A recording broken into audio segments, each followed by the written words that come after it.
বাড়িতে আমি আর আমার শ্বশুর একা থাকতাম। রোজ রাতে আমার শ্বশুর আমাকে একটা নতুন বেডশিট দিয়ে যেত আর বলতো, বৌমা, এটাতে ঘুমাও, আর সকাল হলে বেডশিটটা একটা ব্যাগে ভরে নিয়ে চলে যেত। আমার মনের অবস্থা তখন ভালো ছিল না। আমি বিধবা হয়েছিলাম, 1 মাসও হয়নি, কিন্তু একটা জিনিস খুব আশ্চর্যের ছিল, যখনই আমি ওই বেডশিটে শুতাম আমার খুব ঘুম চলে আসত। রোজ একই কাজ করতে করতে আমি ক্লান্ত হয়ে পড়েছিলাম। একদিন আমার শ্বশুর বেডশিট দিয়ে চলে গেল, কিন্তু আমি বেডশিটটা বিছানায় পাতলাম না, আর ঘুমানোর নাটক করলাম। আর তার 4 মিনিট পর আমার সাথে যা হলো তা জানলে আপনি ভয়ে কেঁপে উঠবেন। তো বন্ধুরা, ভিডিওটি শুরু করার আগে আপনি যদি আমার এই চ্যানেলটির নতুন দর্শক হয়ে থাকেন তাহলে চ্যানেলটি সাবস্ক্রাইব করবেন। আমার নাম রচনা। আমার পরিবারে আমি আর আমার কাকা ছাড়া আর কেউ বেঁচে নেই। কাকা আমার বিয়ে দিয়ে দিল, কিন্তু আমার কাকা কোনো খারাপ মানুষ ছিলেন না, মানে খুব ভালো মানুষ ছিলেন। আমার 17 বছর বয়সে বিয়ে হয়। আমি খুব সুন্দরী ছিলাম, কিন্তু উনি আমার জন্য যে পরিবার পান তারা খুব বড়লোক ছিল না, আবার গরিবও ছিল না, কিন্তু ওনার আর কিছু করার ছিল না, কারণ আমার কাকিমা একদম ভালো মানুষ ছিল না। কোনো ভালো সম্বন্ধ এলে আমার কাকিমা বলতো, আগে নিজের মেয়েদের কথা চিন্তা করো, একে তাড়াতাড়ি বাড়ি থেকে বিদায় করো, না হলে আমার মেয়েদের জন্য ভালো সম্বন্ধ পাবো না।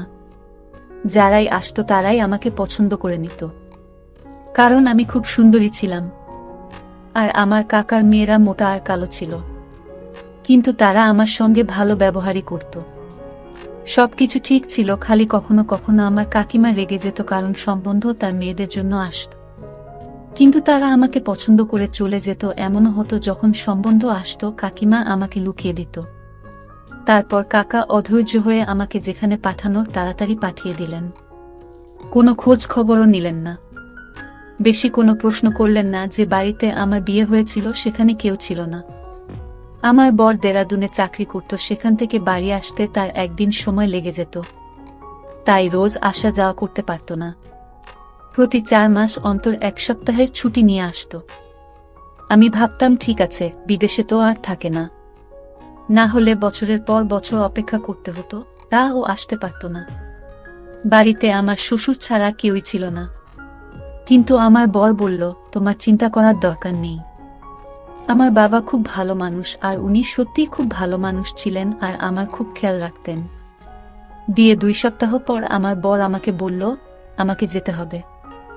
আমি শুধু 2 সপ্তাহের ছুটি নিয়েছিলাম। আমি ওকে ভারাক্রান্ত মনে বিদায় দিয়ে দিলাম। ওর নাম ছিল অলোক, আর আমার শ্বশুরের নাম ছিল কমল। আমার শ্বশুরও কাজে যেত, আমি সকাল সকাল ওনাকে টিফিন বানিয়ে দিলাম।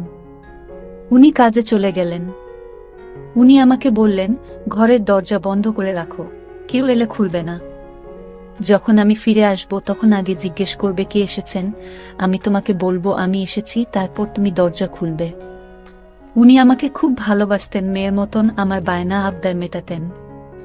আমার মাথায় হাত রেখে চলে যেতেন, ফেরার সময় আমার জন্য সিনারা নিয়ে আসতেন।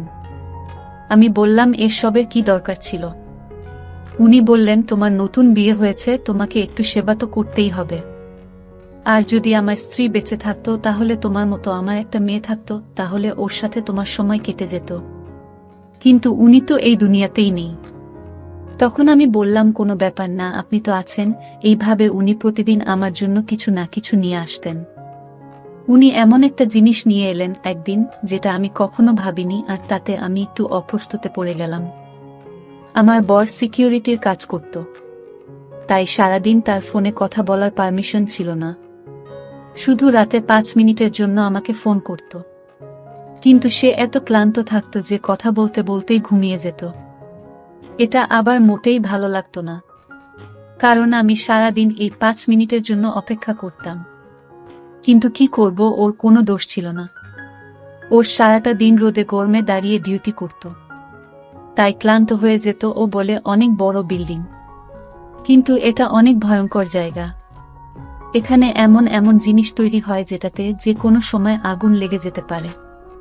তাই জন্যই তো এই চাকরিটা ভালো মাইনে পায়, নয়তো আজ তোমাকে আমার থেকে দূরে থাকতে হতো না।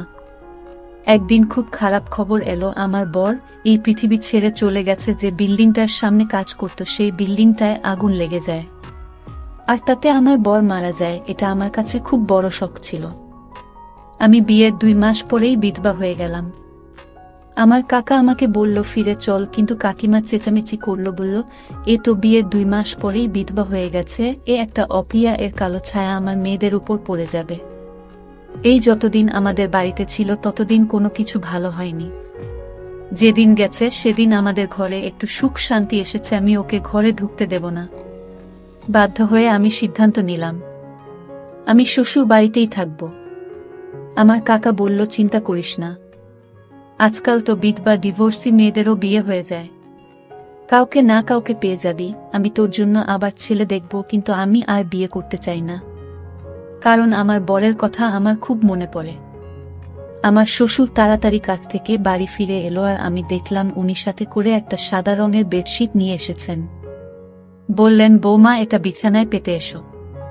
আমি বললাম ঠিক আছে, কিন্তু আমার ওনাকে এটা জিজ্ঞেস করা উচিত ছিল, এটা পেতে আমি কেন শোব। উনি শুধু আমাকে এটাই বলেছিলেন, এটা তোমার জন্য এনেছি, নিজের বিছানায় পেতে নাও। আমি ভাবলাম বাড়ির জন্য এনেছেন, হয়তো এমনিতেও এই বাড়িতে বেশি কিছু জিনিস ছিল না, আর আমাকে উপহার দেওয়ার মতো কেউ ছিল না। কিন্তু সমস্যা তো তখন হলো যখন সকালে উনি এসে আমাকে বললেন, বৌমা বেডশিটটা আমাকে ফেরত দাও। আমি ভেবেছিলাম উনি এটা আমাকে রাখতে দিয়েছেন। আমি বললাম কিন্তু আমি তো ওটা বিছানায় পেতে দিয়েছি, আর রাতে ওটার উপরে ঘুমিয়েছি। উনি বললেন, কোন ব্যাপার না, ভালোই করেছ, রাতে ওটার উপর ঘুমিয়েছ, কিন্তু এখন আমাকে ওটা ফেরত দাও। আমি ওই বেডশিটটা বিছানা থেকে তুলে আমার শ্বশুরকে ফেরত দিলাম। উনি বেডশিটটা ব্যাগে ভরে নিয়ে চলে গেলেন। দেখে তো মনে হচ্ছিল ওটা নতুন আর খুব দামি মনে হচ্ছিল, তাই জন্য হয়তো ফেরত দিতে চলে গেলেন। আমিও বেশ কিছু প্রশ্ন না করে বেডশিটটা ফেরত দিলাম। আবার বরের কথা আমার খুব মনে পড়ত, কিন্তু আজকে রাতে আমি খুব ভালোভাবে কমিয়েছি। কিন্তু আগে বেশ কিছুদিন শুয়ে আমি রাতে বিছানায় শুধু কাঁদতাম, কেঁদে কেঁদে পাগলের মতো হয়ে যেতাম। আমার মনে হতো সব কিছু মিথ্যে। এখনই হয়তো আমার স্বামী ফিরে এসে বলবে ওই খবরটা মিথ্যে ছিল, আমি তো একদম ঠিক আছি, আমার তো কিছুই হয়নি। কিন্তু এগুলো শুধুই মন বোঝানো কথা। এরকম ভাবে কি কেউ ফিরে আসে? জীবন বড় খারাপ জিনিস, মানুষের সাথে ন্যায় বিচার করে না, উল্টে মানুষকে এমন পরিস্থিতির মধ্যে ফেলে দেয় যেটার জন্য সে প্রস্তুত ছিল না। আমি তো কখনো ভাবিনি যে আমি এত তাড়াতাড়ি বিধবা হয়ে যাব। আর আমার স্বামী, যার সাথে আমি মাত্র 2 সপ্তাহ কাটিয়েছি, সে এই পৃথিবী ছেড়ে চলে গেল। আমার মনে শুধু একটাই আশা, হয়তো আমি মা হতে চলেছি। আমার স্বামী মারা গেছে মাত্র 1 মাস হয়েছে। কিছুদিন আর যদি বাঁচত তাহলে হয়তো আমি নিশ্চিত হয়ে যেতাম যে আমি সত্যিই মা হতে চলেছি নাকি সেটা নয়। কারণ যখন আমার স্বামী ফিরে গিয়েছিল তার 20 দিন আগে সে আমার কাছে ছিল, আর তার যাওয়ার 2 দিন পরই খবর এলো যে সে আর বেঁচে নেই। তাই জন্য আমার মনে একটা আশা ছিল। রাতে যখন শ্বশুর ফিরে এলো তখন আবার একটা বেডশিট নিয়ে এলো, বলল বিছানায় পেতে নিতে। আমি বললাম কি ব্যাপার, আপনি ফেরত দিতে কেন গেছিলেন? উনি বললেন যে দোকান থেকে আমি এই বেডশিটটা নিয়েছিলাম, ওই দোকান থেকে আমার বন্ধু ও বেডশিট নিয়েছিল, কিন্তু ও বোন বাবা ওটা দাম কমে গিয়েছে, আর আমারটা দাম বেশি নিয়েছে, তাই আমি ওটা নিয়ে ঝগড়া করতে গেছিলাম। দোকানদার আমাকে 2 টাকা ফেরত দিয়েছে, তুমি গিয়ে শুয়ে পড়ো। আমি বললাম ঠিক আছে। আমি আবার বেডশিটটা পেতে নিয়ে শুয়ে পড়লাম। এমন ঘুমান না, একেবারে সকালে গিয়ে ঘুম ভাঙল। কিন্তু সকালে আমার শরীরটা ভালো লাগছিল না। আমার মনে হচ্ছিল আমি মা হতে চলেছি। তখন আমার মাথাটাও ঘুরছিল, আর গা হাত পা ব্যথা করছিল। কিন্তু সকালে যখন জল খাবার বানাচ্ছিলেন, শ্বশুর আবার এসে বলল বেডশিটটা ফেরত দাও। আমি অবাক হয়ে গেলাম। আমি ওনাকে কিছু জিজ্ঞেস করতে গেলাম তো উনি বললেন আবার এখন টাইম নেই, তাড়াতাড়ি ওটা নিয়ে আসো। আমি তাড়াতাড়ি ওটা এনে ওনাকে দিয়ে দিলাম। উনি কোনো উত্তর না দিয়ে বাজারে চলে গেলেন আর বললেন আমার অনেক কাজ আছে বোমা, তুমি নিজের খেয়াল রেখো। আমি ভাবলাম এসব কি হচ্ছে, কখনো ফেরত দিতে চলে যান, কখনো নিয়ে চলে আসেন, জানি না উনি কি করছেন। বুড়ো মানুষ, এরা খুব সহজেই অন্য লোকের কথা বিশ্বাস করে। যখন বেডশিটটা নিয়েছে তখন চুপচাপ রেখে দিন। 1-2 টাকার জন্য এত ঝামেলা করার কি আছে? আজকাল তো ২ টাকায় একবার খাবারটাও হয় না। কিন্তু আমার শ্বশুরকে কে বোঝাবে? আমার শরীরটা পুরো দিন খারাপ হয়ে রইল।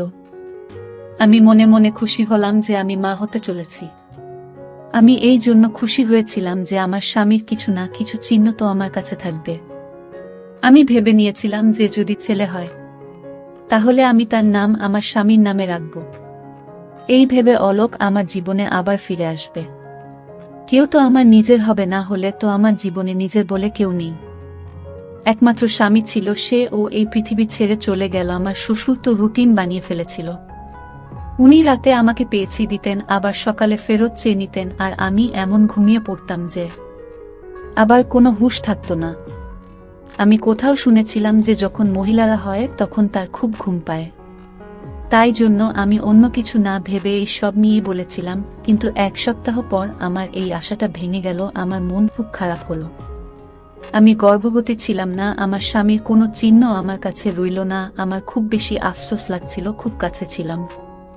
শ্বশুরকে এসব কিছুই বলিনি, কিন্তু উনি জিজ্ঞেস করলেন কাঁদছো কেন? আমি বললাম না কিছু না।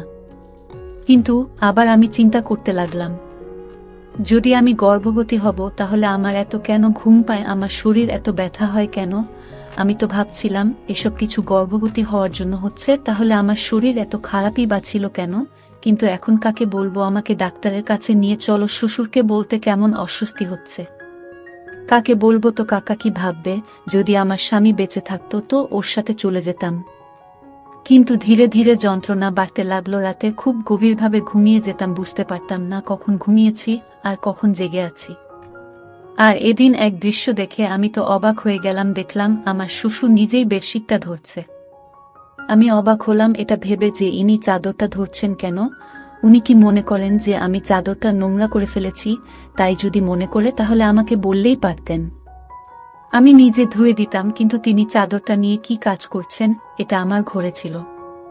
আমি মনে করতাম আমার শ্বশুর ছেলের মৃত্যুতে হয়তো পাগল হয়ে গেছেন, অদ্ভুত অদ্ভুত কাজকর্ম করছেন। একটা চাদর গিয়ে বারবার খেয়ে ধরে রাতে বলে পেতে নাও, সকালে বলে ফেরত দাও। এই ধরনের আচরণ তো কোনো নর্মাল মানুষ করবে না। কিন্তু আমি কিছু বলতাম না, কারণ আমার থেকে বেশি ক্ষতি ওনার হয়েছিল। ওনার বুড়ো বয়সের লাঠি হারিয়ে গেছিল। আমার স্বামীর মৃতদেহটাও আমরা পাইনি। শুধু আমাদের এটুকু বলে দেওয়া হয়েছিল যে সে এই পৃথিবী ছেড়ে চলে গেছে। কারণ বিল্ডিং এ আগুন লেগেছিল, তাই বেশিরভাগ লোকের মৃতদেহ পাওয়া যায়নি শেষবারের মতো। আমার শ্বশুর ছেলেকে প্রাণ ভরে দেখে ও নিয়ে আর আমিও দেখিনি। তাই জন্য হয়তো আমাদের মনে অনেক দুঃখ জমেছিল, আর সেই দুঃখটাকে বার করার জন্য উল্টো একটা কাজকর্ম করছিলেন। আমি এই বিষয়টায় বেশি গুরুত্ব দিলাম না, আর আমার শরীর আরো বেশি খারাপ হতে লাগলো। আমি আমার শরীর নিয়ে খুব বেশি অসুবিধায় পড়লাম। এখন তো আমি ঘরের কাজ করব ঠিক করে করতে পারছিলাম না। আমার খালি বমি হতো। একদিন আমার শ্বশুর বাড়ি ছিল না, তখন একজন প্রতিবেশী আমার বাড়িতে এলো। আমি তাকে সবকিছু বললাম। সব শুনে সে বলল, তোমার শরীর তো খুব খারাপ মনে হচ্ছে, এরকম ভাবে চললে হবে না। বাড়িতে শুধু যদি শ্বশুর থাকে তাহলে ওনাকে বলবেন না তো কাকে বলবে? এতে লজ্জা পাওয়ার কি আছে? লজ্জা পেতে গিয়ে মরে যাবে নাকি? চলো তুমি আমার সঙ্গে। সে আমাকে হাসপাতালে নিয়ে গেল। ডাক্তার আমাকে চেক করে বলল আমি মা হতে চলেছি। শুনে তো আমি থমকে গেলাম। আমি বললাম, ডাক্তারবাবু এটা কি করে সম্ভব? আমার স্বামী তো মারা গেছে। উনি আমাকে কোনো তারিখের ব্যাপারে জানতে চাইলেন। আমি ওনাকে সবকিছু বললাম। আমি ওনাকে বললাম, হ্যাঁ আমারও আগে মনে হতো এমনটা, কিন্তু সেটাও তো প্রায় 1 মাস হয়ে গেছে। আমার স্বামী 2 মাস আগে আমাদের ছেড়ে চলে গেছে। কিন্তু ডাক্তার বলল কখনো কখনো এরকমটাও হয়, হয়তো আপনার সাথেও এমনটাই হয়েছে। মহিলার শরীরে কোনো লক্ষণ দেখা দেয় না, কিন্তু তবুও সে গর্ভবতী হয়। আমি তো কিছুই বুঝতে পারছিলাম না। তারপর ডাক্তার আমাকে বলল, তুমি কারোর সাথে কোনো নোংরা কাজ করনি তো? আমি বললাম, সৃষ্টিকর্তার দিদি আমি এমন কোনো কাজ করিনি। আমি তো আমার স্বামীকে খুব ভালোবাসতাম। আর আমি ওনাকে বললাম, আমাদের বাড়িতে তো আমার বউ শ্বশুর ছাড়া আর কেউ থাকে না, আর আমি কোথাও যাওয়া আশাও করি না। ডাক্তার বলল, ঠিক আছে দেখো, কিছু মনে করো না। এসব ক্ষেত্রে এই ধরনের প্রশ্ন করা হয়। কিন্তু তুমি মা হতে চলেছ এটা একদম নিশ্চিত। এখন আমি এটা জানি না যে তুমি আমাকে মিথ্যা কথা বলছো নাকি তুমি তোমার তারিখটা বলতে ভুল করছো। আমি আবার হিসাব করতে শুরু করে দিলাম। কিন্তু আমার হিসাব মতো এই বাচ্চাটা আমার স্বামীর ছিল না। আমি ডাক্তারকে মিথ্যা বলে দিলাম, কারণ ডাক্তার হয়তো আমার বদনাম করে দেবে। আমার সঙ্গে আমার পাড়ার মহিলা ছিল, সে বলেছিল সে প্রায় এই ডাক্তারের কাছে আসে, এখন তো সে বাইরে বসেছিল। কিন্তু না জানি যদি কালকে আমার ব্যাপারে কিছু জিজ্ঞেস করে নেয় তাহলে কি হবে।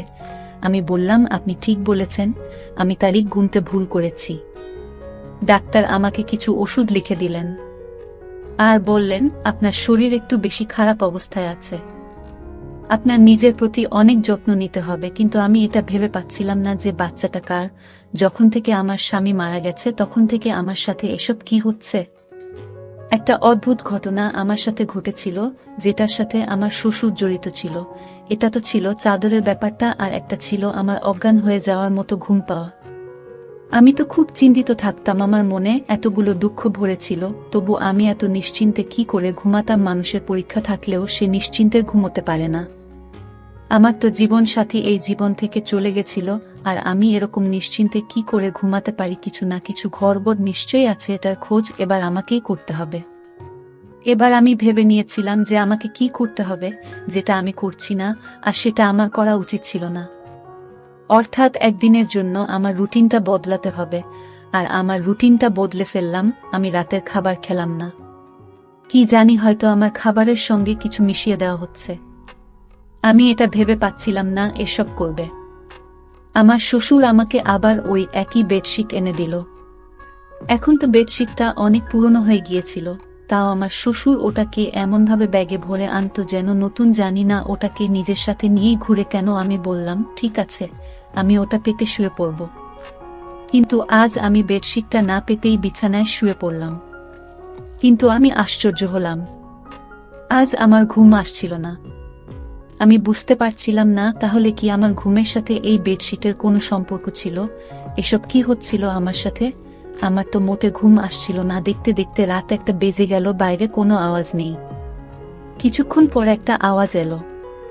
আমি ভাবলাম হয়তো শ্বশুর জল খেতে বা বাথরুমে যাওয়ার জন্য উঠেছেন। কিন্তু কেউ যেন আমার ঘরের দিকেই আসছিল আর ঘরের ভিতর ঢুকে পড়ল। ঘরের লাইট বন্ধ ছিল। আমি জোরে জোরে নিঃশ্বাস নিয়ে ঘুমানোর অ্যাক্টিং করছিলাম, কারণ আমি দেখতে চাই এটাকে। এমনিতে আমার খুব ভয় করছিল, আমার ঘরে তার কি কাজ ছিল।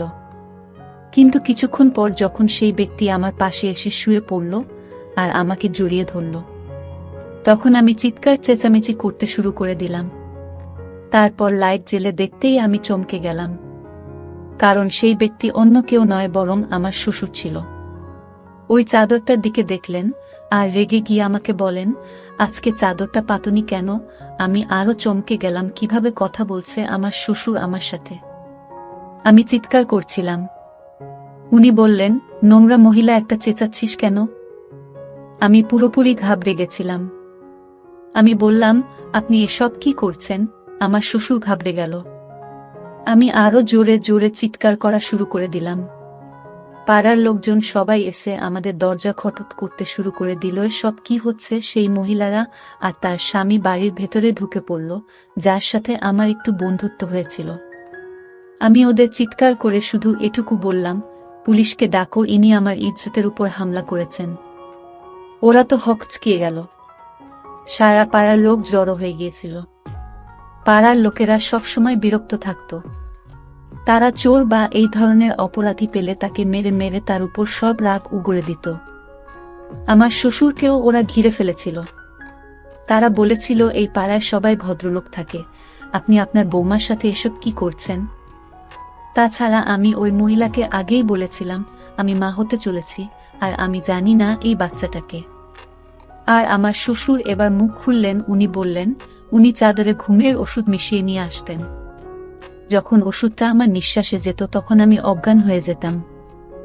আর উনি রোজ আমার ইজ্জতের উপর হামলা করতেন। যবে থেকে আমার স্বামী মারা গেছে তবে থেকে উনি আমার সাথে এটা করছেন। আর এই বাচ্চাটা, উনার সবাই নিজের কানে হাত দিয়ে ছিছি করতে লাগলো। কেউ কেউ বলল, এই ব্যক্তিকে পাড়া থেকে বের করে দাও। কিন্তু আমি আওয়াজ উঠালাম, আমার কাকাকে ও ডাকলাম। আমি বললাম, আমি আত্মহত্যা করব। যদি এই ব্যক্তির শাস্তি না পায় যে কিনা আমার উপর হামলা করেছে, আমি তো এটা নিজে বাবা মনে করতাম। আমার কাকা বলল, এবার তোমার কাকিমা যাই বলুক, পুরো দুনিয়া তোমার বিপরীতে চলে গেলেও আমি তোমাকে আর কিছুতেই এখানে থাকতে দেব না। আমার শ্বশুরকে পুলিশ নিয়ে গেল, আমি আমার কাকার বাড়ি চলে গেলাম। কিন্তু আমি সবসময় টেনশনে থাকতাম, এটা আমার কি হয়ে গেল? আমি তো জীবনে কোনো অসৎ কাজ করিনি, কিন্তু আমার ভাগ্য কেন এরকম হলো? এখন আমার পেটের বাচ্চাটা আমার কাছে নিজের উপর অভিশাপ বলে মনে হচ্ছিল। এখন আমি এই বাচ্চার কি পরিচয় দেব? এই বাচ্চার পরিচয় দেওয়ার মতো কিছুই আমার কাছে রইল না। কিন্তু আমার বিবেক সব সময় আমাকে